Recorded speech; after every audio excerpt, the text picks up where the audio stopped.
Faraday's law of induction is a basic law of electromagnetism predicting how a magnetic field will interact with an electric circuit to produce an electromotive force, a phenomenon called electromagnetic induction. It is the fundamental operating principle of transformers, inductors, and many types of electrical motors, generators and solenoids. The Maxwell-Faraday equation is a generalization of Faraday's law, and forms one of Maxwell's equations. History. Electromagnetic induction was discovered independently by Michael Faraday and Joseph Henry in 1831. However, Faraday was the first to publish the results of his experiments. In Faraday's first experimental demonstration of electromagnetic induction, he wrapped two wires around opposite sides of an iron ring or torus. Based on his assessment of recently discovered properties of electromagnets, he expected that when current started to flow in one wire, a sort of wave would travel through the ring and cause some electrical effect on the opposite side. He plugged one wire into a galvanometer, and watched it as he connected the other wire to a battery. Indeed, he saw a transient current when he connected the wire to the battery, and another when he disconnected it. This induction was due to the change in magnetic flux that occurred when the battery was connected and disconnected. Within 2 months, Faraday had found several other manifestations of electromagnetic induction. For example, he saw transient currents when he quickly slid a bar magnet in and out of a coil of wires, and he generated a steady current by rotating a copper disc near the bar magnet with a sliding electrical lead. Michael Faraday explained electromagnetic induction using a concept he called lines of force. However, scientists at the time widely rejected his theoretical ideas, mainly because they were not formulated mathematically. An exception was James Clerk Maxwell, who used Faraday's ideas as the basis of his quantitative electromagnetic theory. In Maxwell's papers, the time-varying aspect of electromagnetic induction is expressed as a differential equation which Oliver Heaviside referred to as Faraday's law, even though it is different from the original version of Faraday's law, and does not describe motional EMF. Heaviside's version is the form recognized today in the group of equations known as Maxwell's equations. Lenz's law, formulated by Heinrich Lenz in 1834, describes flux through the circuit, and gives the direction of the induced EMF and current resulting from electromagnetic induction. Faraday's law, qualitative statement, the most widespread version of Faraday's law states: the induced electromotive force in any closed circuit is equal to the negative of the time rate of change of the magnetic flux through the circuit. This version of Faraday's law strictly holds only when the closed circuit is a loop of infinitely thin wire, and is invalid in other circumstances as discussed below. A different version, the Maxwell-Faraday equation, is valid in all circumstances. Quantitative. Faraday's law of induction makes use of the magnetic flux Ib through a hypothetical surface I pound whose boundary is a wire loop. Since the wire loop may be moving, we write I pound T for the surface. The magnetic flux is defined by a surface integral, where r is an element of surface area of the moving surface I pound T, B is the magnetic field, and bar dar is a vector dot product. In more visual terms, the magnetic flux through the wire loop is proportional to the number of magnetic flux lines that pass through the loop. When the flux changes because B changes, or because the wire loop is moved or deformed, or both, Faraday's law of induction says that the wire loop acquires an EMF, defined as the energy available from a unit charge that has traveled once around the wire loop. Equivalently, it is the voltage that would be measured by cutting the wire to create an open circuit, and attaching a voltmeter to the leads. Faraday's law states that the EMF is also given by the rate of change of the magnetic flux, whereas the electromotive force and Ib is the magnetic flux. The direction of the electromotive force is given by Lenz's law. For a tightly wound coil of wire, composed of n identical turns, each with the same Ib, Faraday's law of induction states that where n is the number of turns of wire and Ib is the magnetic flux through a single loop. Maxwell-Faraday equation.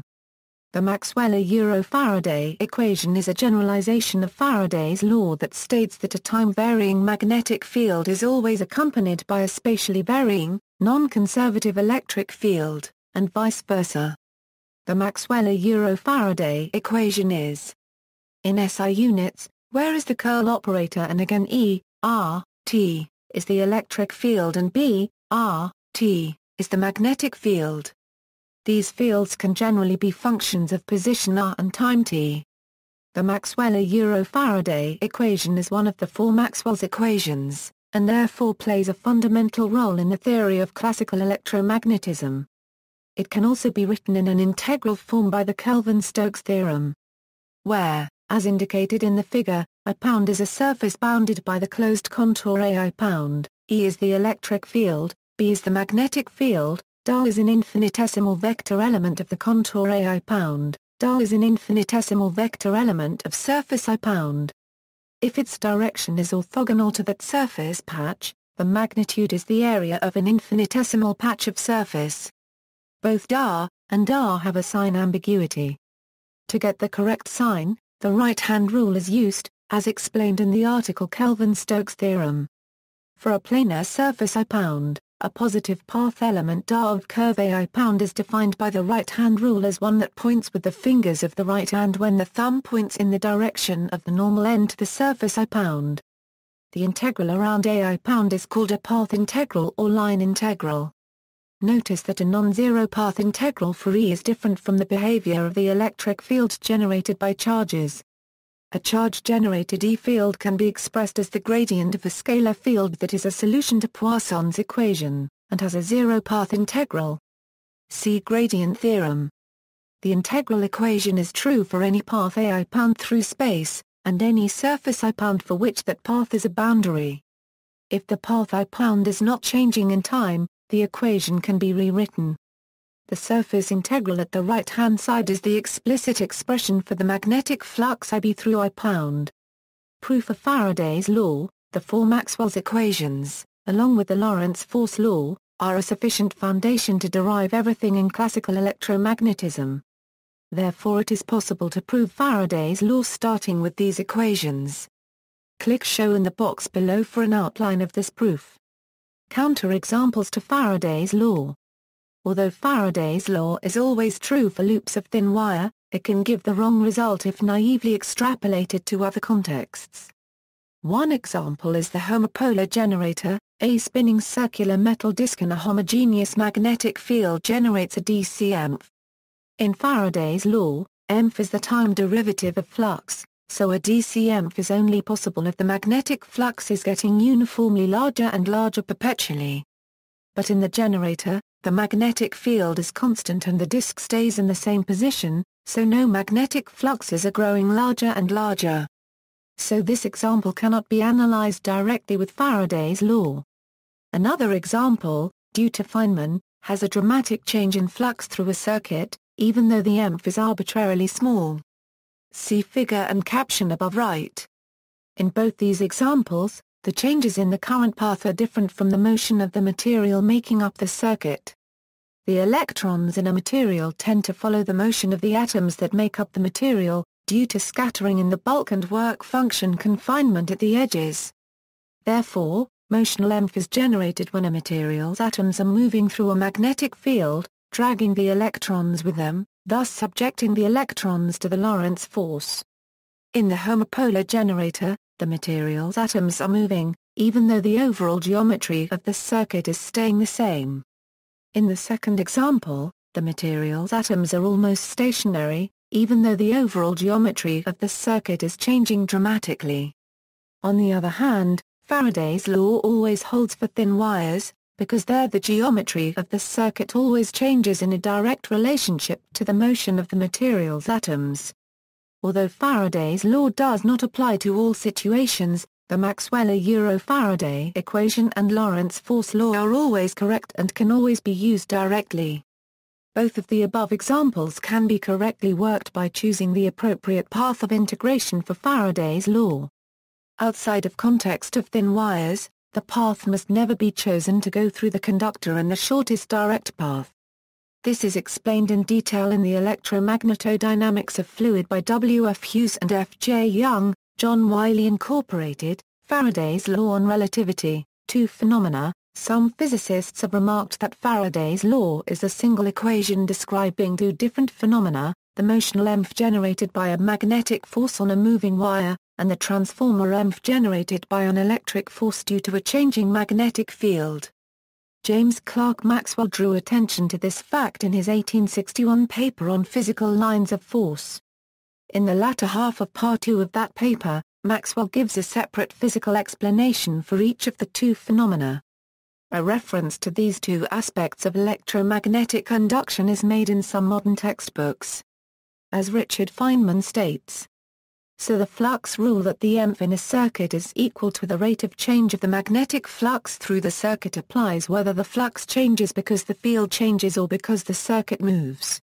Yet in our explanation of the rule we have used two completely distinct laws for the two cases a euro for circuit moves, and a euro for field changes.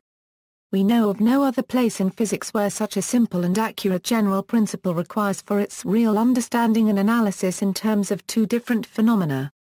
Richard P. Feynman, The Feynman Lectures on Physics. Einstein's view, reflection on this apparent dichotomy was one of the principal paths that led Einstein to develop special relativity. It is known that Maxwell's electrodynamics is usually understood at the present to mean when applied to moving bodies, leads to asymmetries which do not appear to be inherent in the phenomena. Take, for example, the reciprocal electrodynamic action of a magnet and a conductor. The observable phenomenon here depends only on the relative motion of the conductor and the magnet, whereas the customary view draws a sharp distinction between the two cases in which either the one or the other of these bodies is in motion. For if the magnet is in motion and the conductor at rest, there arises in the neighborhood of the magnet an electric field with a certain definite energy, producing a current at the places where parts of the conductor are situated. But if the magnet is stationary and the conductor in motion, no electric field arises in the neighborhood of the magnet.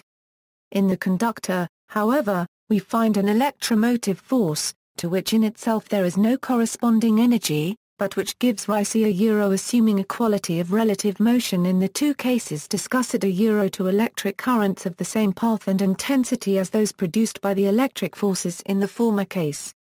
Examples of this sort, together with unsuccessful attempts to discover any motion of the Earth relative to the light medium, suggest that the phenomena of electrodynamics as well as of mechanics possess no properties corresponding to the idea of absolute rest. Albert Einstein, on the electrodynamics of moving bodies. See also. References. Further reading, Maxwell, James Clerk, A Treatise on Electricity and Magnetism, Vol.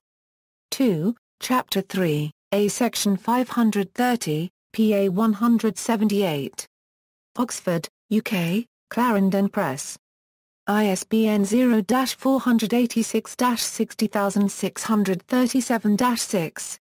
External links, A Simple Interactive Java Tutorial on Electromagnetic Induction National High Magnetic Field Laboratory of Vega Induction, Faraday's Law and Lenz's Law, Highly Animated Lecture, Notes from Physics and Astronomy Hyperphysics at Georgia State University, Faraday's Law for EMC Engineers, Tankersley and Mosca, Introducing Faraday's Law, Lenz's Law at Work. A free Java simulation on motional EMF. 2 videos demonstrating Faraday's and Lenz's laws at Education.